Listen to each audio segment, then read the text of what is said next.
अस्सलाम वालेकुम। Welcome to brain 92। मोअज़्ज़ज़ नाज़रीन व सामीन, आज की इस वीडियो में हम बात करेंगे एटमी तरक्की का ख्वाब और पाकिस्तान। जी हाँ, डॉक्टर कदीर खान की सोच। मोअज़्ज़ज़ नाज़रीन, हमारी आज की इस वीडियो का मकसद पाकिस्तान की एटमी सलाहियतों को उजागर करना और सच्चाई पर मबनी वाक़यात को मंजर आम पर लाना है। ये वीडियो डॉक्टर अब्दुल कदीर खान और कोटा प्रोजेक्ट के बारे में तारीख का दर्जा रखेगी। ये हमारे नहीं बल्कि खुद डॉक्टर अब्दुल कदीर खान के अल्फाज। जी हाँ दोस्तों, साइंसी और समाजी मौज़ूआत पर लिखे गए डॉक्टर खान के मज़ामीन आज तरक्की याफ्ता ममालिक इस हकीकत को तस्लीम करने में हिचकिचाहट महसूस करते हैं कि हमने एटमी धमाके अपने बाजू पे किए। वो ये बात समझने से कासिर हैं कि ऐसा मुल्क जिसकी ख्वानदगी की शरह सिर्फ 32% है, एक एटमी कुव्वत क्यों कर बन सकता है।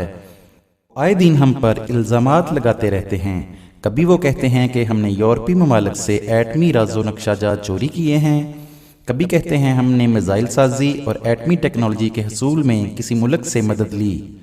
गौर तलब बात यह है कि जब हम 32% शर्रा ख्वानदगी होने के बावजूद एक एटमी कुव्वत बन सकते हैं, तो 100% शर्रा ख्वानदगी होने पर हमारा मुल्क तरक्की के किन मनाजिल को तय कर सकता है। डॉक्टर साहब ने एक मजमून में लिखा है, आज से 26 साल कबल जब मैंने अपना अहम और एहसास प्रोजेक्ट पर काम का आगाज़ किया, तो इस वक्त ना तो हमें तरबियत याफ्ता अमला दस्तयाब था और ना इस बड़े प्रोजेक्ट के लिए कोई इंफ्रास्ट्रक्चर मौजूद था। हमने अपने काम का आगाज़ सिफर से किया था, इसलिए हम में से बेशतर लोग इसे दीवाने का ख्वाब समझते थे। इनका ख्याल था कि एटमी कुव्वत बनने के लिए पाकिस्तान को कम अज़ कम निसफ सदी दरकार है। आज माजी के वो तमाम वाक़यात मेरे सामने एक फ़िल्म की सूरत में चल रहे हैं। इस मौका पर मुझे अक्सर अल्लामा इकबाल का वो शेर भी याद आता है, कभी अर्श पर कभी फर्श पर, कभी उनके दर कभी दर बदर, गमे आशिकी तेरा शुक्रिया मैं कहाँ कहाँ से गुज़र गया। लेकिन खुदा के फजलो करम से हमने 1978 में यूरेनियम की अफजोदगी में कामयाबी हासिल की और सिर्फ 3 साल के कलील अरसे में यूरेनियम की अफजोदगी की मतलूबा सलाहियत हासिल कर ली। दिसंबर 1984 में अगर चाहते तो बआसानी न्यूक्लियर टेस्ट कर सकते थे, लेकिन जनरल ज़ियाउल हक मरहूम ने बैनुल अक़वामी हालात के पेश नज़र जोहरी धमाका करना मुनासिब नहीं समझा। 1998 ईस्वी का साल KRL के लिए कामयाबियों का साल था। खुदा का शुक्र है कि इस साल पाकिस्तान ने न सिर्फ 28 मई को एटमी धमाके किए, बल्कि 6 अप्रैल को पाकिस्तान के पहले ज़मीन से ज़मीन तक 1500 किलोमीटर तक मार करने वाले गौरी मिज़ाइल का एक कामयाब तजर्बा भी किया। गौरी 11 का कामयाब तजर्बा 14 अप्रैल 1999 को किया गया। मैं खुदा का शुक्रगुजार हूँ कि अब तक हुकूमत ने KRL को जो भी मिशन दिया उसने कामयाबी के साथ पूरा किया, और मैं हुकूमत को यकीन दिलाता हूँ कि आइंदा भी हमें जो ज़िम्मेदारी सौंपी जाएगी इसे हम अहसन तरीके से पूरी करेंगे। सोवियत यूनियन के टूटने के बाद आलमी सतह पर कई इनकलाबी तब्दीलियाँ रूनुमा हुईं और सुपर ताकतों के मेयार को मापने की कसौटी ये ठहरी कि तरक्की याफ्ता कौम होने का अंदाज़ा उसकी अस्करी कुव्वत या उसके जोग्राफिया को देख कर नहीं किया जा सकता, बल्कि इसके तरक्की याफ्ता होने का मेयार इसकी बरामदात, ज़र मुबादला के ज़खायर और इसकी फ़ी कस आमदनी है।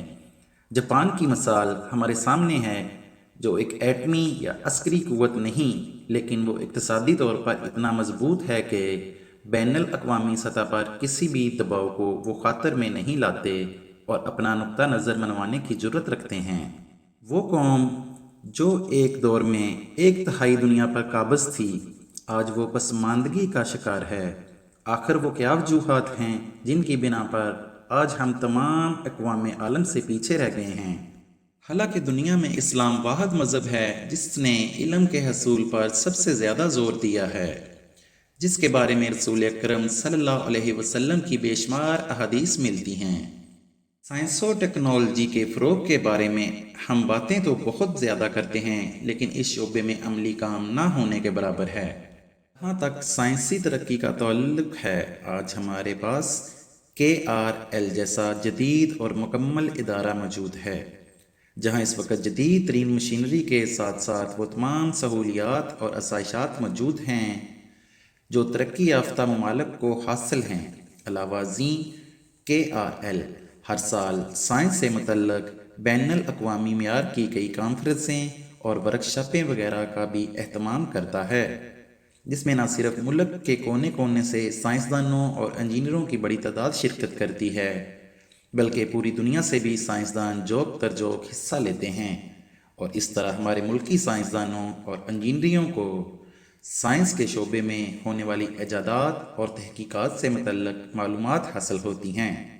गौरी के तजर्बे पर भारत का रद्द अमल किसी के लिए कोई नई बात ना थी।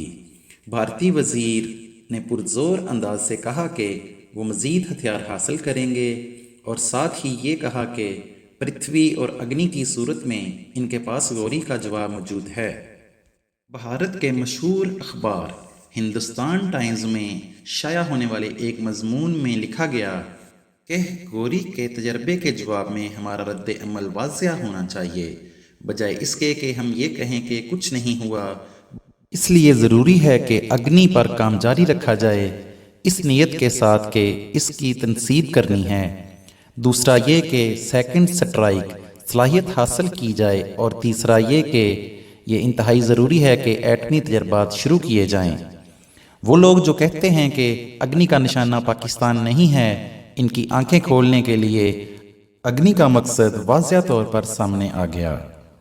भारत और अमेरिका के मबैन बढ़ते हुए एटमी ताउन की खबरें भी भारत के अखबार टाइम्स ऑफ इंडिया में शाया हो चुकी थी। अगर भी दुनिया की तरफ से पाकिस्तान के खिलाफ तअस्सुब वाज़िया हो चुका था, अंदरूनी तौर पर अमूमी रुझान तल्ख हो रहा था, अवामी दबाव इस हद तक गज़बनाक हो चुका था कि सवाल अगर नहीं बल्कि कब था। सड़कों पर मुजाहरे हो रहे थे और अखबारात मुल्की दफा और सलामती का गूगा मचा रहे थे। हज़ब मुखालिफ की पार्टियों ने लाहौर में 24 मई को गोल मेज़ कॉन्फ्रेंस में मुतफ़क्का तौर पर करारदाद मंजूर करते हुए भारतीय इक़दाम के मसावी रद्द अमल का मुतालबा किया था, जबकि पार्लियामेंट में सबसे बड़ी हज़ब मुखालिफ की पार्टी पाकिस्तान पीपल्स पार्टी भी इस मुतालबे में शामिल थी।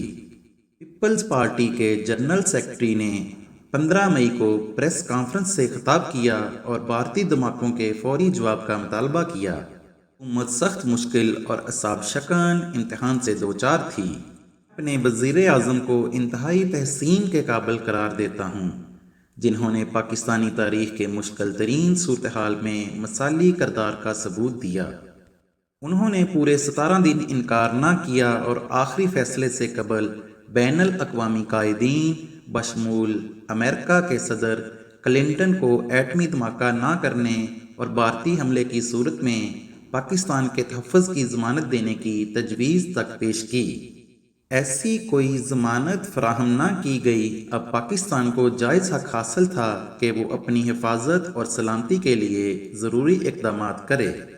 ये कहना जायज़ होगा कि वज़ीर आज़म मोहम्मद नवाज शरीफ की क़यादत में पाकिस्तान एक बावकार और बालगल नज़र रियासत बनकर उभरा। मुअज़्ज़ज़ नाज़रीन सामीन, अगर आपको वीडियो अच्छी लगे तो अपने दोस्तों के साथ ज़रूर शेयर कीजिएगा, और हमारी दुआ है कि अल्लाह ताला सब मुसलमानों को अपने हिफ्ज़ व ईमान में रखे। मिलते हैं अगली वीडियो में, तब तक के लिए अल्लाह हाफिज़।